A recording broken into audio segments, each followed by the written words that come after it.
చాలా వరకు వ్యాఖ్యలు బయటికి రావడం జరిగింది.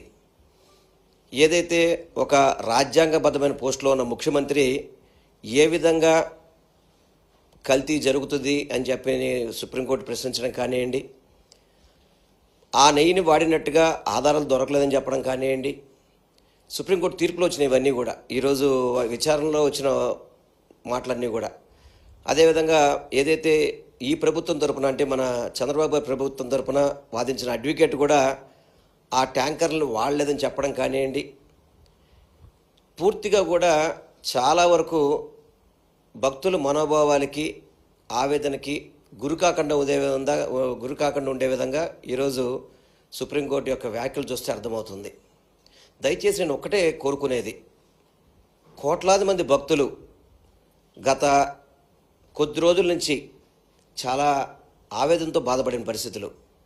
ఎందుకంటే ప్రతి ఒక్కళ్ళు కూడా ఎలవేల్పుగా చూసుకునే వెంకటేశ్వర స్వామి గారి యొక్క ప్రసాదాన్ని కల్తీ జరిగిందని చెప్పని బాధపడే పరిస్థితి, చాలామంది భక్తులు బాధపడిన పరిస్థితి నేను దగ్గరుండి చూశాను. ఈరోజు సాక్ష్యాధారాలతో సహా సుప్రీంకోర్టులో అంటే ఇటు వైవి సుబ్బారెడ్డి గారు కానీ వేనేయండి, లేకపోతే సుబ్రహ్మణ్య స్వామి గారు వేనేయండి, ఇతరులు చాలామంది కూడా దీని మీద సుప్రీంకోర్టులో విచారణకి కోరుకున్న పరిస్థితులు మనం చూసాం. కానీ ఒక ముఖ్యమంత్రి స్థాయిలో ఉన్న వ్యక్తులు ఇటువంటి ఆధారాలు లేకుండా మాట్లాడడం అనేది బాధ్యతారాహితంగా ఉన్నాయనేది మనకి ఈరోజు అర్థమవుతుంది. పూర్తిగా కూడా ఈరోజు సుప్రీంకోర్టు విచారణలో తెలిసింది ఆ బళ్ళు వాడలేదని చెప్పని.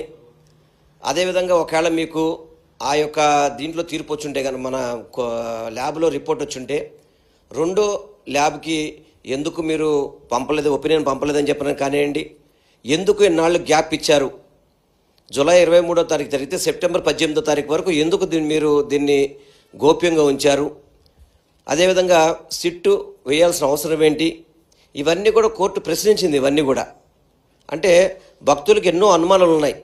ఆ అనుమానాలని తొలగించే విధంగా కోర్టే ఈరోజు సుప్రీంకోర్టే ఇవన్నీ ప్రశ్నించినందుకు ఒక వెంకటేశ్వర భక్తుడిగా చాలా ఆనందాన్ని వ్యక్తం చేస్తున్నాను. తప్పకుండా ఇది కోర్టు పరిధిలో ఉంది కాబట్టి రేపు మళ్ళీ 3వ తారీఖు నాడు దీని మీద విచారణ ఉంది కాబట్టి తప్పకుండా ఆ విచారణలో అన్ని నిజాలు బయటపడతాయని చెప్పి మాత్రం నేను వెంకటేశ్వర భక్తుడిగా నేను ఆశిస్తున్నాను. నేను ఇప్పటికి కూడా గౌరవ ముఖ్యమంత్రి గారికి ఒకటే చెప్తున్నాను, దయచేసి రాజకీయాల్లోకి వెంకటేశ్వర స్వామిని కానీ తిరుమల తిరుపతి దేవస్థానాన్ని కానీ మీరు లాగబాగండి స్వామి. ఎందుకంటే భక్తులు ఎంతోమంది, ఇది రాజకీయాలు వద్దు, ఎందుకంటే పార్టీలు వేరు రాజకీయాలు వేరు.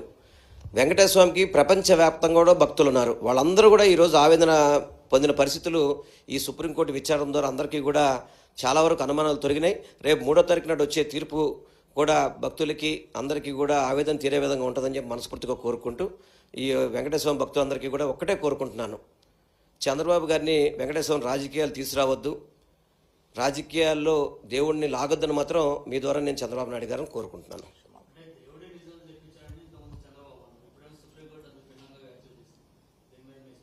నేను ఒకటే చెప్తున్నా సార్, ఇప్పుడు నేను దేవుడిని రాజకీయాల్లో ఏ వ్యక్తి కూడా వాడకూడదు, అది చాలా తప్పు. కలియుగ దైవం వెంకటేశ్వర స్వామి, ఆయన అనునిత్యం కూడా అందరినీ చూస్తుంటాడు.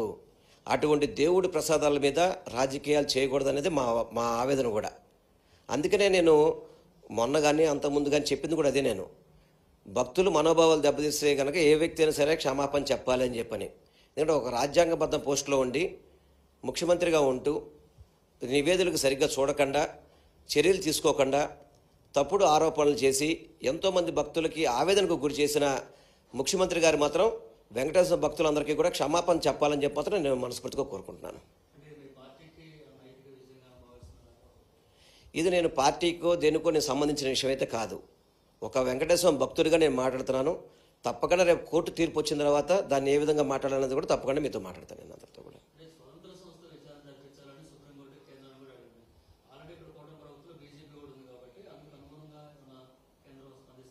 అంటే మేము కూడా అడుగుతుంది అదే కదా.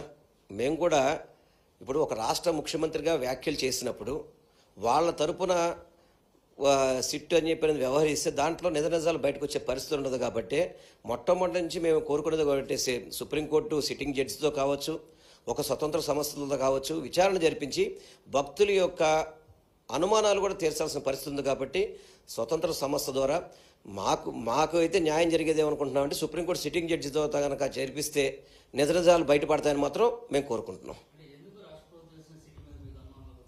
సార్ ఒక ముఖ్యమంత్రి దగ్గర పనిచేస్తున్న కమిటీ అది. సిట్ అనేది అధికారులు ఎక్కడ పనిచేస్తున్నారు? ఆ ముఖ్యమంత్రి గారి పరిధిలో పనిచేస్తున్నప్పుడు ఆల్రెడీ ముఖ్యమంత్రి గారు దీని మీద తీర్పు చెప్పినప్పుడు ఆ తీర్పుకు వ్యతిరేకంగా సిట్టు తీర్పు వస్తుందని మనం భావిస్తామా? అధికారులు ఆల్రెడీ ముఖ్యమంత్రి గారు చెప్పేసి ప్రెస్ మీట్లో అనౌన్స్ చేసేసిన తర్వాత ఆ సిట్ నుంచి మనకి పాజిటివ్ వస్తుందని చెప్పని ఎవరు కూడా భావించట్లేదు. భక్తులుగా కూడా ఎవరు దాన్ని నమ్మే పరిస్థితి లేదు. కాబట్టి సుప్రీంకోర్టు సిట్టింగ్ జడ్జిలో విచారణ జరిపించమనేది మా యొక్క డిమాండ్ కూడా.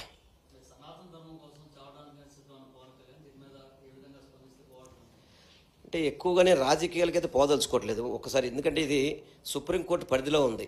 డిప్యూటీ సీఎం కావచ్చు, సీఎం కావచ్చు, ఎవరైనా కావచ్చు, హిందువులు మనోభావాలు గౌరవించాల్సిన బాధ్యత ప్రతి ప్రజాప్రతినిధి మీద ఉంటుంది. అంటే ముఖ్యమంత్రి కావచ్చు, డిప్యూటీ సీఎం మీద కావచ్చు. కానీ అలా అని చెప్పని తప్పుడు ఆరోపణలతో భక్తుల మనోభావాలతో మాత్రం చెలగాటం ఆడద్దని చెప్పి మాత్రం మీ ద్వారా నేను వాళ్ళని కూడా కోరుకుంటున్నాను.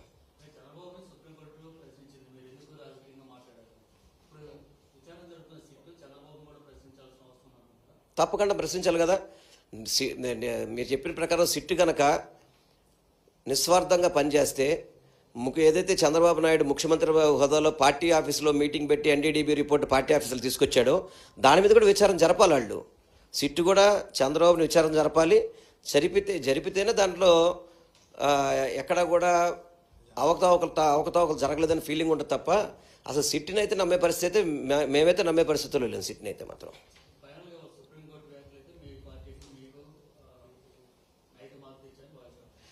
వెంకటేశ్వర భక్తులందరికీ కూడా ఊరటనిచ్చే విధంగా దాంట్లో విచారణలో ఇప్పటి వరకు వచ్చిన వాస్తవాలన్నీ కూడా వెంకటేశ్వర భక్తులందరికీ కూడా ఊరట కల్పించే విధంగా ఉన్నదని మాత్రం మీతో చెప్పగలుగుతాను నేను.